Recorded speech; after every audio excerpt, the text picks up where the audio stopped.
Example, my name is Tenzing Lamsang. I'm the editor of the Bhutanese newspaper, and today I would like to talk about the interview of the paper with the Prime Minister-elect Tashutsring Topge and the opposition leader-elect Tashupema Chong. So when it comes to the Prime Minister-elect, the first obvious question was on what can be done about the current state of the economy. So basically here he said that there needs to be a course correction, and we need to use the current challenges as an opportunity to propel Bhutan into the future. He said that on day one, many of the decisions of the government has to do with the economy. For example, the economic stimulus program and its framework, and also a lot of decisions with regard to tourism.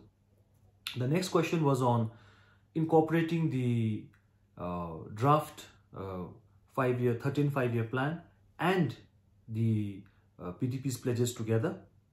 And here he again said that the political parties all had access to the draft 13 5-year plan's broad outline, and many of the pledges of the PDP are in line with the plan. Then I asked him, how does he plan to raise the new 512 billion plus that will be required for the draft 13 5-year plan? And here he said that this is a responsibility and priority for the government, as well as a personal responsibility for him. And then I asked him about raising the 15 billion Nulterm required for the ESP. And here again he said that the preferred source to raise this 15 billion will be as grant through the government of India. Then I asked him about his views on the Gelefu Mindfulness City project, and he said that he will be there to follow His Majesty's command, and he sees this project as being historic, as being a legacy for Bhutan, and also a gift of Bhutan to the world. Then I asked him about the fact that the election results have thrown up a kind of a regional divide, and there are voters worried in the East that what PDP government will do or treat them. And here he said that we are one people in one nation under one king, and the Prime Minister and ministers represent the whole country. And he basically at a personal level talked about the fact that his mother is from Jemgang, and Jemgang traditionally is regarded as a part of the East. At a professional level, he said that he has always considered himself to be Bhutanese first, and has had a very national outlook in terms of being while governing.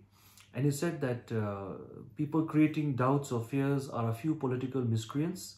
And he said that people can look at the track record of the PDP government in during the 11th 5-year plan, when development was done equally across the country and more so in the East. And then he addressed what he called certain rumors which are not true, which created a perception of PDP being biased.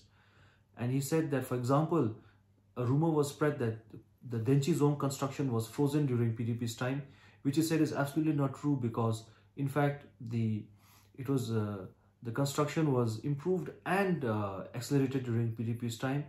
Then he also said that there was a rumor spread that he never visited Pema Gasil when he was the Prime Minister before. He said this is also not true, because he visited Pema Gasil 5 times, and in fact he visited all the geoworks, and also Pema Gasil was got one of the first central schools and got a lot of priority in terms of blacktopping of geowork center roads and other infrastructure projects, and he pledged to continue doing this.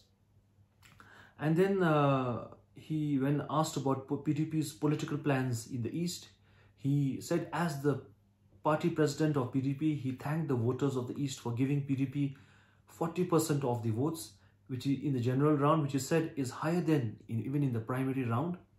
And he said that it is only because of the first past post the system, where the highest voter gets the seat, that PDP couldn't get the seats, number of seats it wanted. But he's at the same time very grateful to the voters of the East. Then I asked him about the fact that southern voters have become an effective kingmaker in Bhutanese politics. And here he said that basically the southern voters have not voted with any transactional issues in mind or for any special favors, but have voted out of national concern based on PDP's track record and due to the current issues. And he said the same applies for the voters in the East as well. And then when I asked him about the fact that this could be his last term as per the constitution, and any plans for a successor, a prime ministerial successor in the future. And here he said that the party needs to get together, discuss, and collectively decide how to move forward in the future. In terms of the ministerial candidates, I asked him if a regional balance can still be maintained, and he said that there's a lot of work to be done before any names can be submitted. And then in the interview with the opposition leader-elect Tashpema Chawang, the first obvious question was, what kind of opposition party would the BTP be? And here the OL-elect basically said that they will support all policies and acts that are in favor of Bhutanese citizens and the country, and oppose those that are not. He said they will not oppose for the sake of opposing, and they will also provide a role of check and balance. Then I asked him about the issue of the election results and how BTP can help heal the political divide. So here he said that he personally feels hurt when people call BTP a party of the East or BTP a party of the West, and he appealed to some hardcore supporters of both the parties, not to post controversial hate messages against each other, especially online. And he said this is especially not done when both the presidents of both the parties have agreed to work together for the greater good. So he asked these people not to divide the country. And then I asked him if basically if he feels that the East has been left behind when it comes to development. And then he said that basically there's a lot of migration which has been taking place from the East to the West, as well as the fact that land prices in the East are in the West are far higher. And so I think you can analyze his statement and what he means to say with that. Then I asked him how will the opposition work with the government in terms of resolving the economic issues, and he said again there opposition will support again any policies which will help the larger economic good, and not necessarily those that may benefit only a narrow strata. And then he again expressed his in reaction to a question, he expressed his support for the Gyelufu project and how there's no opposition and ruling party when it comes to the project. And then I asked him if he talked to the PDP president, and he said that they have both talked and they both agreed that they will not be like one being ruling and the other opposition, but they will work together. And he said the PDP president also asked him that to come and work together for the greater good, and with the goal being benefiting Bhutanese citizens as a whole. So then I asked him that what can be done more to develop the East. And I asked him this because most of the Eastern constituencies are represented by MPs from his party.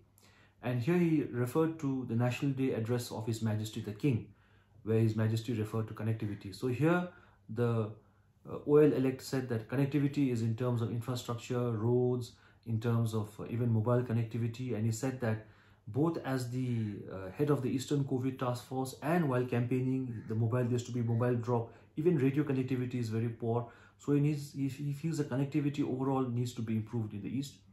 And then he also talked of the need for national economic projects in the East, like hydro projects, energy projects. Then in terms of tourism, he said that the SDF needs to be relooked at when it comes to the East, because he gave the example of promoting Trashiyanse as a tourism destination. And he said for a tourist to travel all the way from Bumthang to Trashiyanse, it will take time, and then the tourist would be paying SDF even while sleeping. So he said that things need to be relooked based on ground realities in the East. Then he said that there needs to be a conducive environment for the private sector to thrive in the East, and more new work needs to be done on that. And overall, I feel that this was kind of a very mature kind of interview with both the leaders. And of course, in terms of the pledges now for BTP, the BTP president and who's the OL-elect said that they will sit down with the government and see which pledges can be taken on by the government, which are practicable and doable. And as I was saying, it looks like both the PM-elect and the OL-elect plan to play their respective roles in a mature manner. And of course, the OL will and his party will do the check and balance, but also work together when required. And overall, things look good, and it doesn't feel like it will be an acrimonious relationship. And so, signing off for now. Thank you.